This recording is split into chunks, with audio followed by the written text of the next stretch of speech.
Assalamualaikum warahmatullahi wabarakatuh. Kenalkan, saya Ratna, mahasiswa Digital Neuropsikologi Universitas Insan Cipta Indonesia. Selamat datang dalam presentasi singkat yang berjudul Dasar Neuroscience dan Kemajuan Teknologi Membaca Pikiran. Di era modern ini, otak kita tidak hanya dipelajari oleh para dokter dan ilmuwan, tapi juga oleh mesin.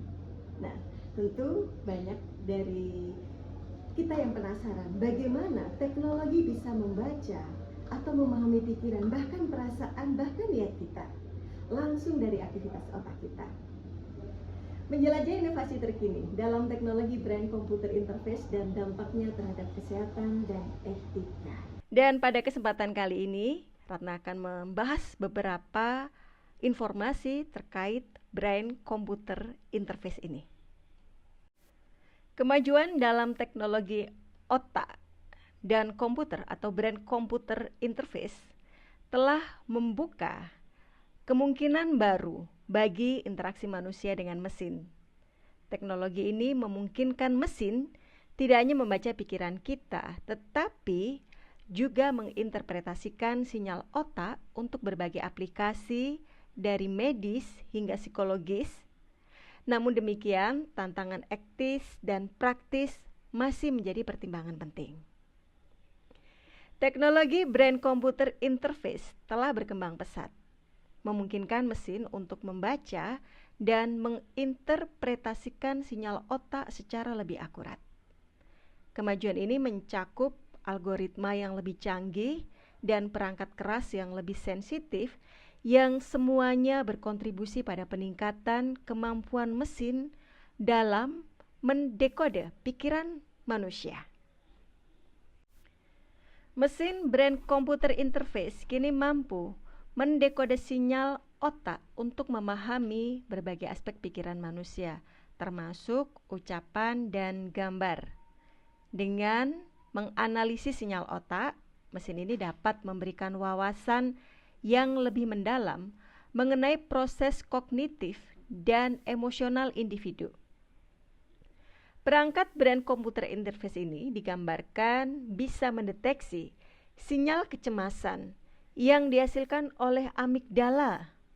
Perangkat ini membantu para psikolog dalam terapi dengan mendeteksi respon kecemasan secara real time. Selain itu, penggunaan elektroensefalogram atau EEG juga semakin umum dalam pencitraan otak karena alat ini tidak invasif dan dapat memberikan data real time tentang aktivitas otak. Dan elektroensefalogram atau EEG ini memungkinkan juga bagi para peneliti dan dokter untuk memantau dan menganalisis fungsi otak dalam berbagai aplikasi, termasuk terapi dan penelitian. Saat ini, mind reading machine diaplikasikan dalam mendukung komunikasi pasien, kemudian mengembangkan alat bantu kognitif, memfasilitasi terapi psikologis, aplikasi dalam neuromarketing, dan juga memungkinkan interaksi non-verbal. Tentu kita bertanya-tanya, bagaimana cara kerja atau dasar neuroscience dan teknologi pembaca pikiran ini bisa berkolaborasi. Otak berfungsi sebagai pusat kendali pikiran dan perasaan yang menghasilkan sinyal saraf melalui jaringan neuron. Dan teknologi pembaca pikiran bekerja dengan menangkap sinyal ini untuk memahami dan menginterpretasikan pikiran serta emosi manusia, membuka jalan bagi berbagai aplikasi di berbagai bidang termasuk psikologi dan kedokteran. Dan otak sebagai pusat kendali utama yang mengatur seluruh aktivitas tubuh dan pikiran manusia. Setiap tindakan, pikiran, dan emosi diproses dalam otak. Dan inilah yang menjadikan otak menjadi organ yang sangat penting dalam kehidupan sehari-hari. Dan Otak ini bekerja layaknya seperti sebuah orkestra besar, di mana setiap bagian saling berkolaborasi untuk menghasilkan pikiran, emosi, dan respon tubuh. Setiap bagian memiliki perannya sendiri. Tidak ada satu bagian yang mengatur semuanya, dan otak adalah jaringan yang kompleks, saling terhubung, dan dinamis. Disinilah neuroscience adalah bidang ilmu yang mempelajari bagaimana sistem saraf kita bekerja, termasuk bagaimana neuron-neuron yang ada dalam otak kita berkomunikasi satu sama lain melalui sinapsis. Hal ini membantu kita memahami lebih dalam tentang cara otak memproses informasi dalam kehidupan sehari-hari. Kita akan melihat bagian-bagian otak yang mempunyai peran penting yang ada kaitannya dengan main reading machine itu. Yang pertama adalah prefrontal cortex. Ini adalah salah satu bagian penting dari otak kita yang bertanggung jawab atas proses kognitif tinggi, yaitu untuk berpikir, merencanakan, hingga mengambil keputusan. Contohnya, saat kita hendak memilih pakaian untuk wawancara kerja. Nah, tentu kita akan bingung ya, baju mana sih yang akan mau dipakai. Bagian otak inilah atau prefrontal cortex inilah yang paling aktif dalam memproses informasi yang relevan. Selain prefrontal cortex, bagian penting lainnya dalam otak kita yang bisa dibaca oleh brain computer interface ini adalah amigdala. Bagian otak kecil, tetapi mempunyai fungsi vital dalam memproses emosi kita seperti rasa takut, marah, ataupun cemas. Ketika kita merasa takut, amigdala mengirimkan sinyal yang sangat kuat, dan ini akan terbaca oleh teknologi brain computer interface. Kemudian juga ada bagian yang namanya visual cortex, berfungsi dalam memproses informasi visual yang diterima dari mata. Visual cortex membantu kita melihat dan membayangkan sesuatu. Ia berkoordinasi dengan bagian lain untuk membentuk konsep gambar dalam pikiran.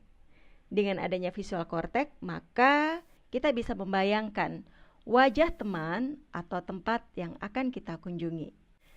Kemudian bagian penting lainnya yang ada dalam otak kita yang bisa terbaca oleh brain computer interface ini adalah motor cortex yang mengendalikan gerakan tubuh dengan mengirimkan sinyal ke otot.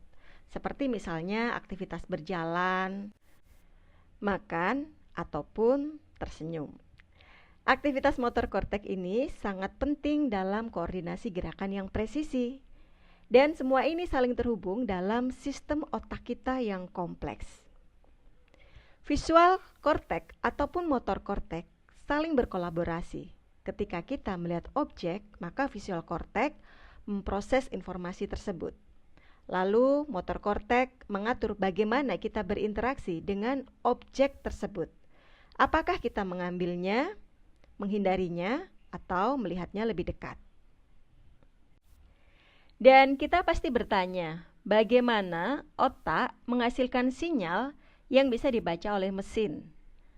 Semuanya ini dimulai dari neuron. Neuron adalah sel otak yang bekerja seperti kurir. Neuron mengirim pesan menggunakan impuls listrik yang disebut dengan potensial aksi. Impuls ini bergerak sepanjang akson neuron sehingga mencapai terminal sinaps. Dan di sinaps inilah impuls listrik mengubahnya menjadi sinyal kimia yang kemudian diterima oleh neuron berikutnya menggunakan zat kimia yang disebut dengan neurotransmitter yang berfungsi sebagai transmisi sinyal. Bagaimana dengan potensial aksi? Proses di mana neuron menghasilkan sinyal listrik berfungsi sebagai dasar komunikasi antar neuron. Dan aliran darah pada otak ini akan membuat neuron menjadi aktif. Darah yang membawa oksigen akan mengalir lebih banyak ke area tersebut dan inilah yang memberikan sinyal tentang aktivitas neuron yang terjadi. Seolah-olah kita melihat peta panas dari otak kita yang sedang bekerja.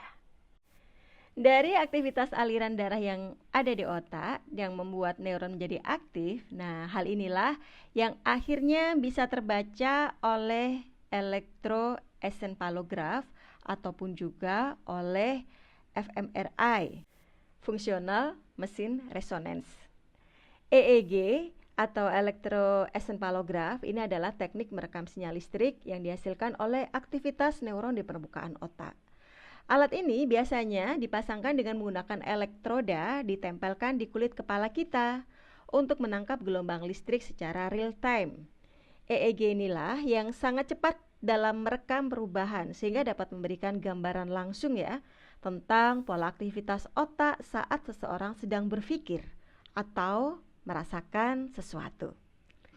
Teknik ini sering digunakan dalam terapi dan penelitian untuk memahami kondisi mental dan emosional seseorang.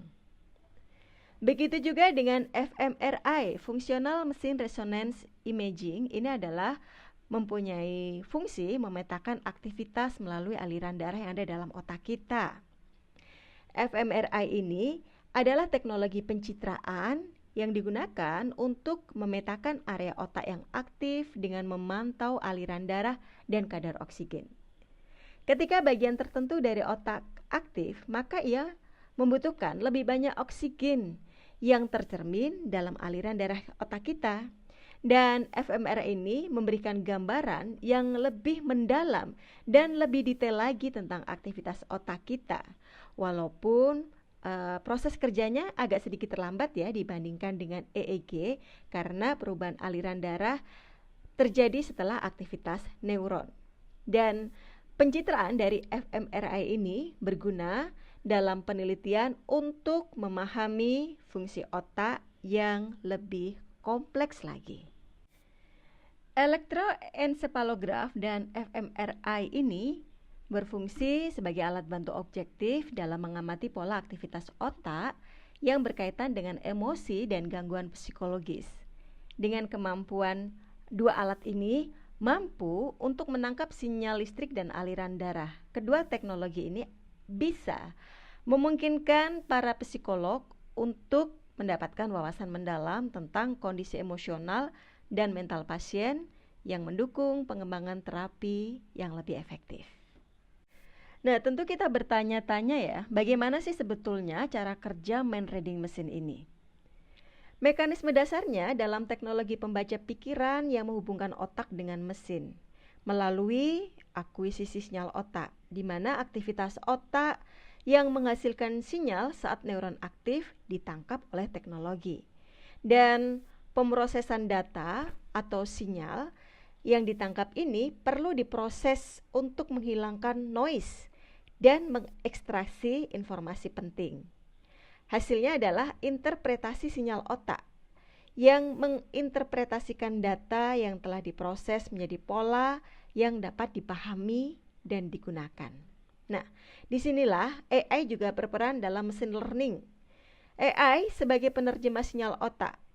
AI berperan penting dalam menginterpretasikan sinyal otak yang ditangkap oleh perangkat seperti elektroencephalograf dan functional machine resonance imaging atau fMRI. Dengan menggunakan algoritma yang canggih ya, AI ini dapat menerjemahkan data yang kompleks menjadi informasi yang dapat dipahami, membantu kita dalam pengembangan terapi dan pemahaman psikologis. Nah, inilah peran machine learning yang bisa mengenali pola. Sebagai bagian dari AI, machine learning ini dapat mengenali pola dari data yang sangat besar atau big data yang begitu kompleks. Dengan melatih algoritma pada data sinyal otak yang telah dikumpulkan, maka machine learning ini dapat mengidentifikasi kecemasan, ketenangan, atau emosi lain berdasarkan pola data yang ada dalam big data tersebut.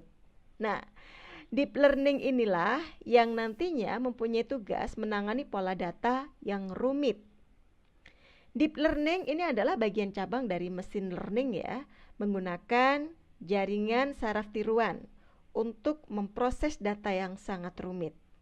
Hal inilah yang memungkinkan model untuk belajar secara otomatis dari data mentah, mengidentifikasi fitur-fitur penting, tanda perlu ekstraksi manual yang sangat berguna dalam penerapan teknologi pembaca pikiran. Dengan kemajuan teknologi ini, teknologi elektroensepalograf ataupun functional machine resonance imaging ini, maka memberikan alternatif efektif ya dalam mendeteksi emosi secara akurat maupun real time. Hasilnya 90% akurasi deteksi emosi dengan menggunakan mesin EEG ini, dan 75% pendeteksian emosi dalam waktu nyata dengan menggunakan fMRI. 2 detik waktu yang digunakan oleh respon EEG untuk merekam pola emosi. Sedangkan kalau fMRI membutuhkan 5 detik delay untuk menunjukkan aktivitas otak. Dan 3 bidang otak atau area yang teridentifikasi oleh elektroensepalograf ini adalah bagian otak yang memproses emosi seperti bagian amigdala, korteks prefrontal, dan korteks motorik. Dari kedua mesin pembaca pikiran seperti EEG ataupun fMRI ini, maka para ahli bisa menggunakan neurofeedback terapi mengurangi kecemasan, kemudian deep learning untuk pengenalan emosi, dan hal ini juga bisa membantu pasien stroke ya yang tidak bisa bicara. Nah, ini membantu pasien yang tidak bisa berkomunikasi secara verbal, dan terapi berbasis data otak serta inovasi dalam psikologi klinis. Namun, teknologi pembaca pikiran ini tentu saja menghadapi tantangan etis yang signifikan, terutama terkait dengan privasi dan keamanan data otak. Dengan meningkatnya kemampuan mesin dalam membaca pikiran, muncullah resiko bahwa data sensitif dapat dicuri atau disalahgunakan.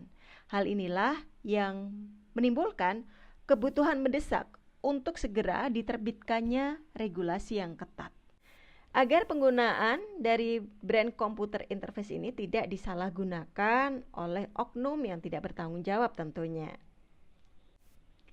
Dari penjelasan sebelumnya, bisa kita simpulkan bahwa masa depan teknologi pembaca pikiran ini atau brain computer interface ini sangat penting ya untuk dunia kesehatan, dunia psikologi maupun neuromarketing. Kemajuan dalam teknologi pembaca pikiran, khususnya brain computer interface ini, menawarkan peluang untuk memahami dan menginterpretasikan pikiran kita dengan cara yang belum pernah terjadi sebelumnya. Namun, sejalan dengan potensi ini, tantangan etis seperti privasi dan keamanan data otak harus dihadapi secara serius. Regulasi yang ketat sekali lagi diperlukan untuk memastikan bahwa teknologi ini digunakan dengan tepat dan bertanggung jawab untuk melindungi individu-individu dari eksploitasi yang mungkin terjadi. Jadi dengan pendekatan yang hati-hati, kita dapat memanfaatkan kekuatan teknologi ini untuk meningkatkan kehidupan manusia, khususnya dalam bidang kesehatan dan psikologi. Terima kasih atas perhatiannya. Itu tadi beberapa pemaparan materi tentang mesin pembaca pikiran.